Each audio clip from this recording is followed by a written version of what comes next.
Good morning, Knicks Nation. Today is Thursday. It is March the 10th, 2022.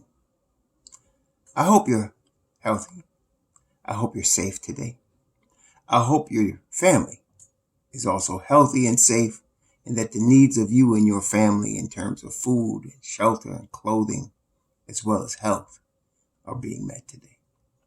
Blessings upon those that work in the healthcare field and the first responders, the firemen, the police department, the medical people, trying every day to save lives, the police. Blessings also upon those that pick up garbage to keep streets and sidewalks clean, and those that deliver goods and services for us, for our convenience. Double blessings on the men and women trying to help deliver and rescue the victims of pornography, the victims of child pornography, the victims of prostitution and the victims of child prostitution, the victims of child molestation and pedophilia, sex slavery and human trafficking, and double curses on the perpetrators, the perverts and the profiteers who traffic in this human misery. Also, finally, blessings upon the homeless. There are nearly 600,000 men, women, and children on the streets of the United States of America, and millions around the world in similar or worse conditions. Blessings upon them, for theirs also is the kingdom. So, there was a basketball game last night in Dallas, Texas. I can say, I was looking for this 30 piece, and the Knicks got it, 107-77. We could safely say the Knicks blew out. The Knicks blew out the Dallas Mavericks. See, they keep messing with my game. I was going to do Paulo Blanchero today, but I can't do that today because I got to talk about these Knicks. And the thing is, if you look at the Knicks stats, right, they did not shoot the ball well. They shot 27% from three, 43% from the field. Now, they shot the ball well at the line, about 79%. They had 20 assists. It wasn't a great offensive game. They only had 10 turnovers, right?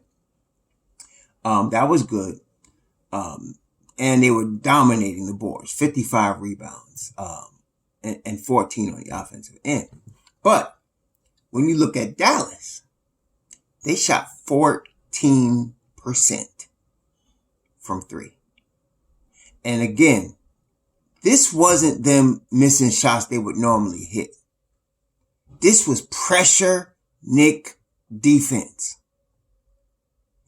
And this is what most of us was clamoring for that we was missing in the first 4 months of the season, 5 months of the season. This is why I wanted Kemba out the rotation. This is why I still think, even though I like Fournier, you put Grimes in there when he's ready, we'll go to a new level. This is what we were missing from last year. This is why I love Deuce McBride, and I wanted them to draft him and play him. These are the reasons. 14% from three for Dallas. Dallas had 11 assists. Why? Were they ball hogging? No. The Knicks were all up in their behind, but locking them down. Okay? That's what we're talking about. Too much focus is placed on offense. Y'all get too hyped when you see somebody hitting a lot of shots, doing dunks and all this crap. No.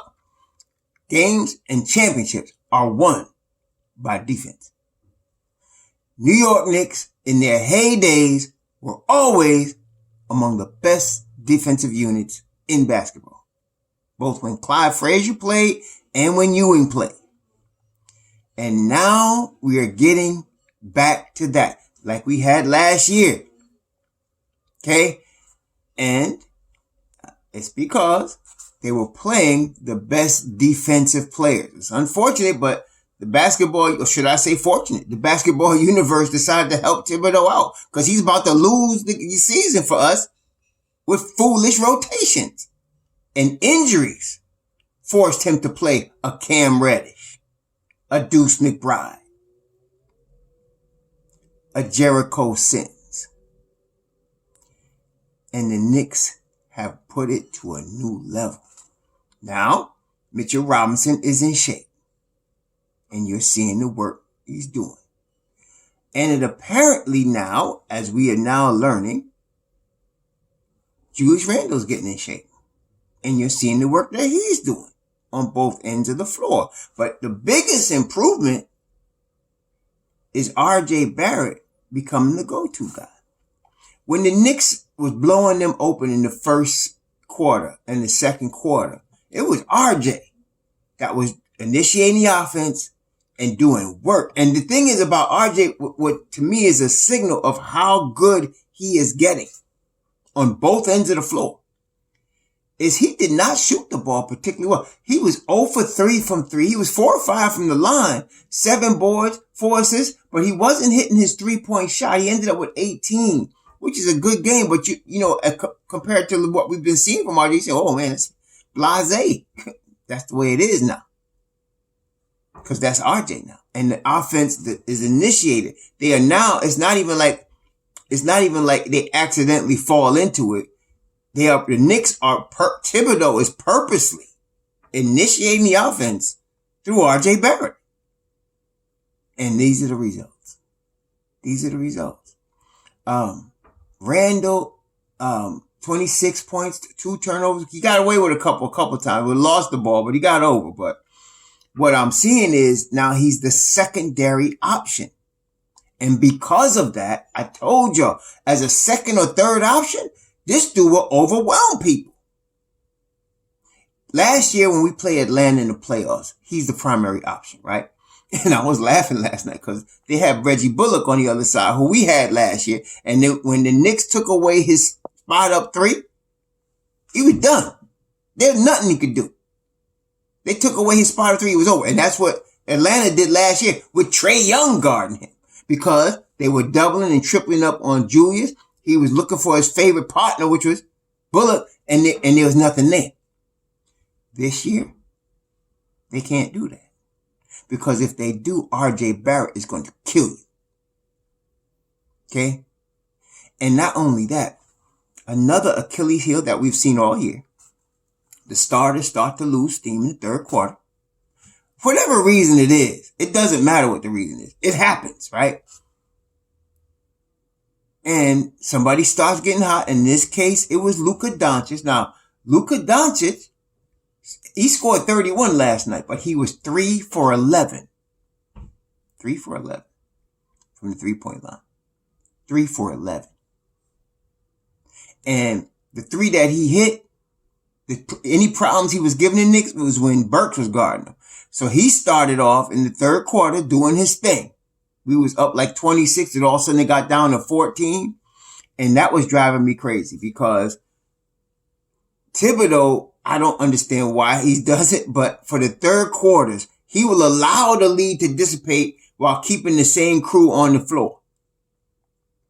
I don't know how many times he has to see that same scenario before he realizes he can't do that. And now that he has a real Mobb Deep with him back, when Obi was gone and D Rose is gone, you don't have Mobb Deep no more. Now you're starting Burks. But now, with Deuce McBride and Quickly playing together, you got Mobb Deep back. And you got it back strong because when all of a sudden, Luka drew the Deuce card. No, that's it. End the run. Done. Period. That's why I wanted him to play. And I'm telling you, listen to me now. You ain't seen nothing yet. You're seeing him do his best Marcus Smart imitation right now. Wait till he starts shooting the ball. He didn't shoot the ball good last night, but he's still getting acclimated to the minutes he got. Deuce last night got, what minutes he got? Deuce got 22 minutes. This is the third game in a row he get minutes like that. Let him get to like the 5th game, 6th game, like that. Them shots gonna start dropping. Okay? Watch. You ain't seen nothing yet. Him and Quickly are a force together. And they're still learning how to play together. Because Quickly is now figuring out that Deuce is going to help you. You ain't got the ball hog. He's still stat pad at the end of the game, but you ain't got to do that. You going to get the ball back. When he figures that out, like Randall had to figure out that RJ is the man the ball should go through, and he should be the second or third option, look what's going on. So and a lot of times you had Julius one-on-one against Finney Smith or against Bullock or against Powell. And if you get Julius Randle one-on-one against anyone with no help coming, that dude is done. Whoever it is, that dude is done. Okay? He has more trouble with wiry length, like Matisse Thybulle. He might have more trouble with him unless he's in the low block. Then Matisse Thybulle ain't got no shot either. But that's what I'm saying. You let RJ have the offense run through him, and then you let Julius be the second or third option. You got something now. And you have Mitchell Robinson, playing sick. But man, 11 boards, 5 on the offensive end, 11 points, 3 blocks, 2 steals, and them blocks coming as you want them to come. In other words, he's back there. Oh, in case you'll let somebody through, I got you. Which they wasn't letting a lot of people through. No. So this is what we've been looking for. This is what we've been wanting. Okay. And it's whatever. The injuries caused Tibbs to have to do it. But now he's doing it. So now some of y'all be like, well, man, what happens when these other guys go back? He on bench Deuce? No, he's not. For a couple of reasons. Number one, as stubborn as he is, and he's stubborn as that, yeah. Or comb over. He's stubborn. But even he likes to win. And he is not going to change the rotation. I don't care who, D Rose can come back tomorrow. I'm telling you, if the Knicks end up continuing this winning streak, he's not changing the rotation. Why should he? They're winning. You see? So, nah. And Cam, unfortunately, got hurt. I don't know how long he's going to be out. He wasn't in Dallas last night. They had him back in New York getting evaluated in New York by their doctors. The New York Knicks have the best, to me, for years, they have had the best medical staff in the NBA. I don't know because they just hired the best doctors and they are in New York. But, so they sent him back to New York to get evaluated. I hope he doesn't have a separated shoulder. But if he does, he's going to miss a little time. He doesn't mean he's done for the season, but it's going to push him back. But fortunately, the Knicks are still good. And then you still got Grimes. I think Grimes will probably be back in the next week, maybe a week, but, nah, man, this is what we've been looking for. So right now, all bets are off in terms of the Knicks, not making the play-in, All right, now let me tell you this.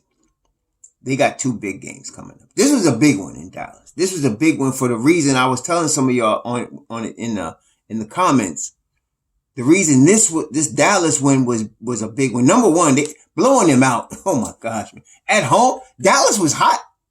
Dallas was beating everybody. The Knicks blew them out and locked up Luka. Luka took what did Luka take? How many shots did this man take? He took 25 shots to get his 31 points. I'm saying he took 25 shots. And I told some of y'all, oh, he's going to be in trouble. Deuce is not going to be able to go. Y'all better, get a pair of these, man. Listen, get you a pair of these. Get you some of them. No. Deuce could lock up anybody in the NBA. Anybody. I'm trying to tell y'all. Now, the big test coming Friday and Sunday. Because those 2 cats that he getting ready to play, aside from James Harden, you're dealing with John Morant, a legit MVP candidate, and of course Kyrie Irving in his prime. So those are going to be difficult. But listen, I got Deuce back regardless, and I'm telling you. Now, the last time we played Memphis Memphis was bully balling us. I forgot who it was, but y'all remember Desmond Bain was bowing people and jumping in people's face? Okay. Okay.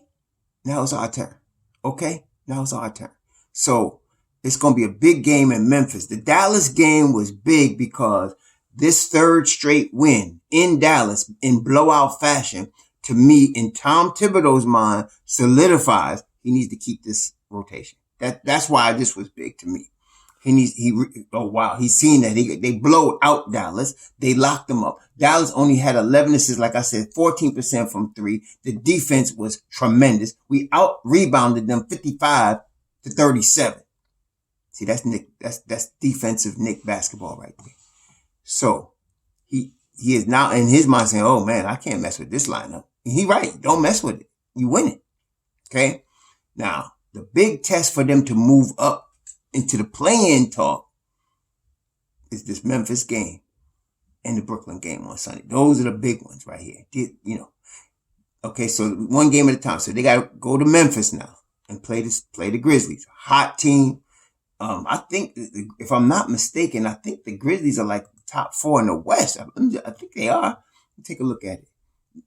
I was wrong. Memphis is second in the West, right behind Phoenix, ahead of Golden State and Utah, with Dallas as the 5th seed. Speaking of Dallas, just to tell you how hot they was, even with that last night's loss, they're 7-3 in their last 10. Before we had them last night, they were 8-2 in their last 10. They were killing. And the Knicks went in there, and you know what was really funny? If you were watching the game, I didn't get Clyde and Mike. I got Derek Harper, right? And Derek Harper came into the game, the pregame. The Knicks are terrible this year. Randall's off this year. They never can hold a lead this year. And I thought to myself, man, you ain't been paying attention. You better act like a tomato and catch up, because you ain't been paying attention, right? So as the game went on, he kept getting quieter. Then he said, this is a different Knicks team. He said, then at the end, he said, these Knicks are good.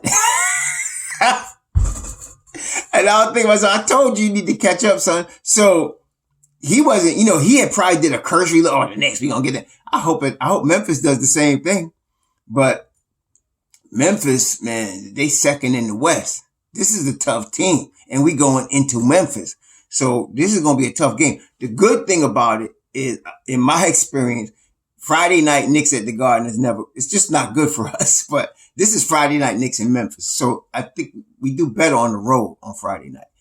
So I'm looking forward to reviewing that game Saturday night and hopefully, seeing us continue this defensive thing. The key for the Knicks going forward is there's really two things that really spark the team right now.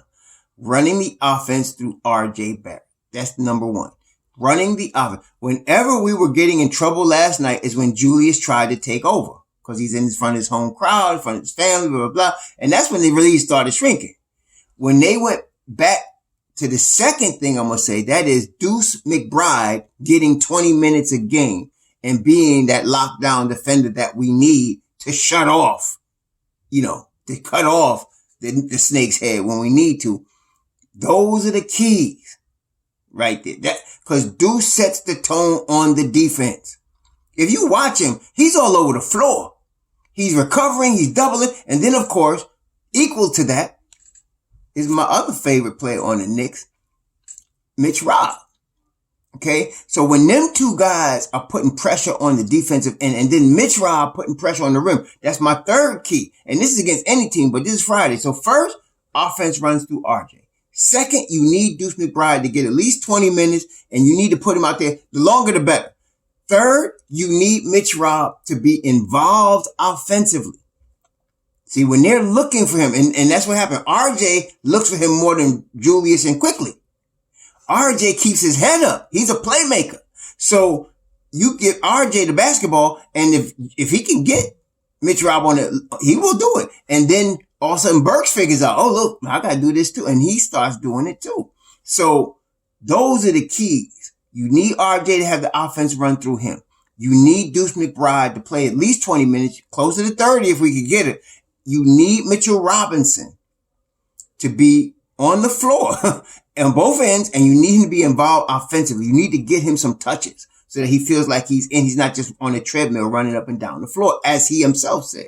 Okay. We need Randall to continue to understand he's the second or third option. As long as those things happen, the Knicks are going to be rough. They're going to be rough. Okay. They're going to be rough. So here we go, y'all. I'm telling you. So this is a big one Friday night. If they win this one Friday night, they're in good shape. That's one half of a real tough double they got. If they win this one Friday night, we're looking at something there. And then we'll see what happens Sunday. But if they can come through here with some wins, this is a different season. It's on now. Okay. Right now, they're doing really good, obviously. 3 straight on the road. So now, and Cam Johnson, that lucky bounce, that was a bank shot from the logo. That was, he was fortunate. Okay. But that would have been 4 in a row. Okay. But that was actually good because the Phoenix loss caused the executives to come and meet Tibbs in Los Angeles, and all of a sudden you started seeing Deuce playing because he didn't play against Phoenix, right? Then all of a sudden you start seeing Deuce playing. Here we go. So Friday against Memphis is going to be big, man. Friday is going to be big against Memphis. So that's tomorrow night. I'm feeling really good about this team. I'm feeling really good about them. Even if they don't continue this streak, just the brand of basketball that they're playing right now, they could have been playing from November. They really could have. But anyway, we can't do nothing about that now. But what I like going forward, regardless of what happens, like let's say they fight hard and they just come up short in the play-in, whatever, it builds a foundation for next season. Okay, it builds a foundation for next season. Remember y'all, we're in year 2 of our rebuild. Okay, year 2, and the Knicks have drafted so well. Some of y'all keep talking about tanking. Tanking is for suckers. Tanking's for suckers.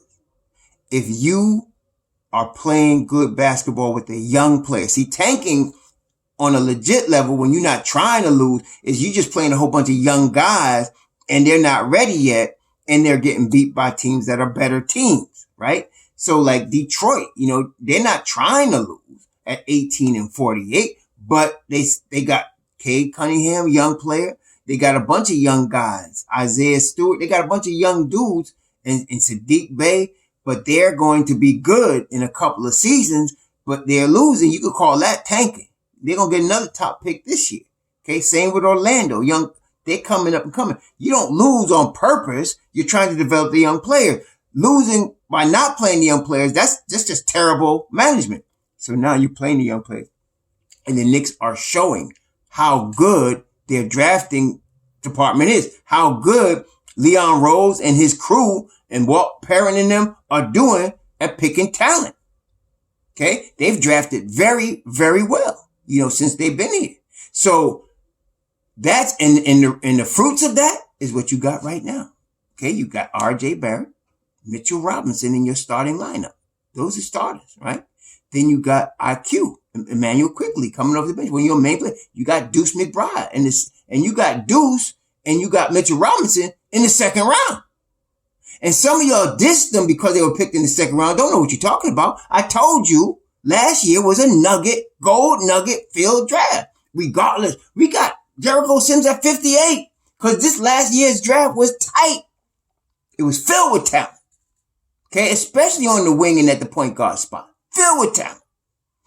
Like Deuce, you take Deuce McBride. He's a first round pick this year if he was in this draft. See, because last year's draft was stacked. So that's what I'm saying. These guys are picking well, and the fruit of it is what you're seeing. You got your Jericho Sims. You got your Deuce McBride. You got your RJ Barretts, your Mitchell Robinsons. Now we had to trade Knox. No, you're not gonna bat 1,000. And Knox, really, that draft we shouldn't have drafted. I think most of us was looking at one of the Miles boys that year. You had Shea Gilgeous-Alexander and Fizdale didn't know. Fizdale and Mills and Scott Perry just didn't know what they was doing. They drafted, this kid was 18. He wasn't even ready. He should have stayed in college another year, Kevin Knox, really. That's the situation. It's not like he don't have NBA talent. He just, his career has been mishandled. He should have stayed in school one more year. That is why Calipari telling the kid Sharp, stay in school one more year. Okay. That's what happens when you come out too soon. You make your money, but you can ruin your career too, your development. Okay. So we missed on Knox. We missed on Frank, but Frank came with Phil Jackson. So I don't even count that. Okay. We missed on Knox, missed on Frank, missed a couple of guys. But when you talk about Mitchell Robinson, R.J. Barrett, Deuce McBride, Quentin Grimes, Emmanuel Quickley, Jericho Sims, when you talk about, that's who you got now. That's who you got through the draft. I'm not even talking about Cam. We didn't get Cam in the draft. We traded for Cam, but we traded one number one pick, which was a Knox. We traded him for another number one pick, which was Cam. Okay. And then I'm not forget Obi. You got Obi too. Let me not forget him. So you got Obi Toppin, Quentin Grimes, Jericho Sims, Emmanuel Quickley, Deuce McBride, R.J. Barrett, and Mitchell Robinson. And those guys are all important rotation players. See? That's what you want. You don't need the tank. You got what tanking gives you. Talent in the draft. Okay? So this particular year, if they're going to keep Randall, and I'm still questioning it. I mean, I love what Julius is doing right now. And yes, he's an NBA star. He got that talent, but he's not a number one, as we know. I'm telling you though. I'm just saying, if I could get Jabari Smith, I'm trading Julius Randle. If I could get Jabari, that's how high I am on Jabari Smith. If I could get Jabari Smith, I love Julius. I love him as a man more than as a ball player. You got to respect a man that takes care of his family the way he does and includes them in his life the way he does. He's a family man. I always respect a family man. But, and I know his mental, he could go out the window. But right now he's in a good place because the Knicks are winning. He's in a good place. He running to the podium to give his post game now. So bless him, but I'm telling you, Jabari Smith, I'm sorry. I would take Jabari. I would take Jabari if I could get him. But aside from that, if they're going to keep Julius Randle this summer, this is a draft filled with really high level power forwards. So, we're not going to get much. And this whole some of y'all, Ty Washington, come on, man, stop. Ty Washington, when he hits his ceiling, he could be Jalen Brunson. And so we could get Jalen Brunson if we wanted to. Why draft a rookie? And he ain't going to play. So why some of y'all getting fantasy world. If Thibodeau's your coach, what you think? He going to play Ty Washington? Joe Kubata said, I'm staying in Europe because I ain't going to play on the Knicks. That's what basically he was saying. I'm staying in Europe. I can get run over here. I go in the Knicks. I don't want to go in the G League. That's what he said. And he's right. Because that's what would happen. Okay? It had to be the basketball gods that let Deuce McBride break this lineup. And he's a top-notch defender. And Tom pushed for him. He did not push for Jacobitis. And I think Jacobitis is going to be pretty good. Okay? We may lose his rights. No, I don't think we can lose his rights. No, we don't drafted him. So if he come into the league, he got to come to us unless he requests a trade. But that's it. So Ty, y'all need to get off this Ty tip, man. No.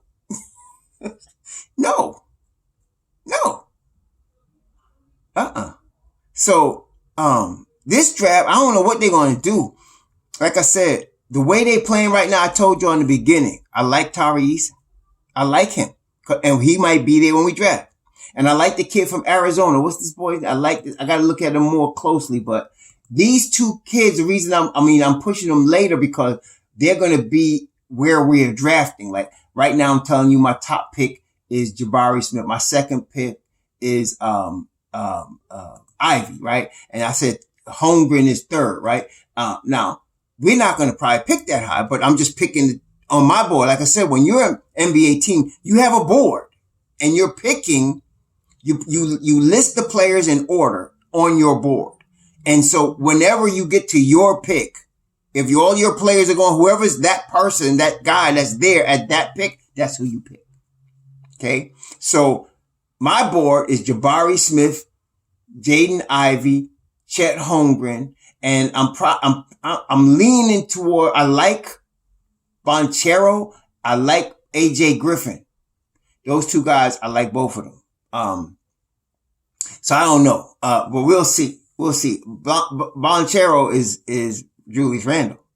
Yeah, you gotta look. He's Julius Randle, but I think he could be without being funny. I think he could be better than Julius because I think he's coming out of a Duke program and he's playing and he's got a higher basketball IQ. But he's a lot like Julius Randle. Dang. So we'll see what happens. But I'm gonna talk about them later. But see, that's what I'm saying. And in this particular draft, that's and then you got AJ Planchero, and then you got, I personally like Tari Eason and Benedict Mathurin, but you got Keegan Murray. I like him too. I think Shaden Sharp should stay in school. I'm not high on Johnny Davis. He's too inefficient, too much of a gunner for me. I like that he shows up in big games. But like I said, to me, he is boat night. He's boat night all over again. And I'm not saying boat night stink, but I'm saying he's not my type of player. He's just too inefficient. And I'm not sold on his defensive side either. So that's why, some of you are high on him, fine. You have your, Kendall Brown's too young. He's a defensive player. He's Matisse Thybulle light as far as I've seen so far. He can be good now. Matisse Thybulle's good. But I think we could do better. So Benedict Mathurin and Tari Eason, those are my two guys. I'm sold on Tari. I'm going to look more at him just to make sure, but I'm pretty sold on him. And they're in the late lottery. They may not even be available to us. We might end up picking somewhere 14, 15, but I don't know. We got to see who. I think one of them could slip down that low though, because of all these other guys. Like you said, like an AJ Griffin, you got your Johnny Davis. People get high on Kendall Brown, might, like his upside, Jalen Duren. People might like the upside of these kids and they might snatch them ahead of the guys I like. But it's a good shot. We could get a Tari Eason, or we can get, or even, we want to make a small trade, a couple second round picks, something like that. And you go ahead and get one of those two in that late lottery. I like those two kids. So, we'll talk more about that. But, and they're both pretty young. Tari's 21, so he's at the right age to come out. Benedict is going to be 20 the time the draft comes. So you're young kids, and they could go through the Tibbs hell for a year, so or whatever, and then come back and play in their second season. They'll be summer league stars. So, anyway, that's the real draft, man. So we'll talk more about that as we get in the draft, but I'm liking the way these Knicks are playing defense right now. Oh my gosh, man. Let's keep this up. So it's going to be a barn burner, on Friday against Memphis, because the Knicks going to come with this defense. This defense is here to stay. Unless Deuce get hurt, this defense is here to stay. Okay. Deuce is a daggone football player in a basketball uniform. So he's like Marcus Smart. So, he's tough. So he out there against Memphis Friday. I'm liking our chances with him against Ja Morant. I'm liking our chances with RJ running the offense. I'm liking our chances with Mitch Robb, hopefully being 100%, from this illness on Friday. This is going to be a good game. This is not the Knicks that we saw even before the All-Star break. This is not that team. This is a new team, and it's because of who he's playing. The Tibbs is playing. Let's keep this up.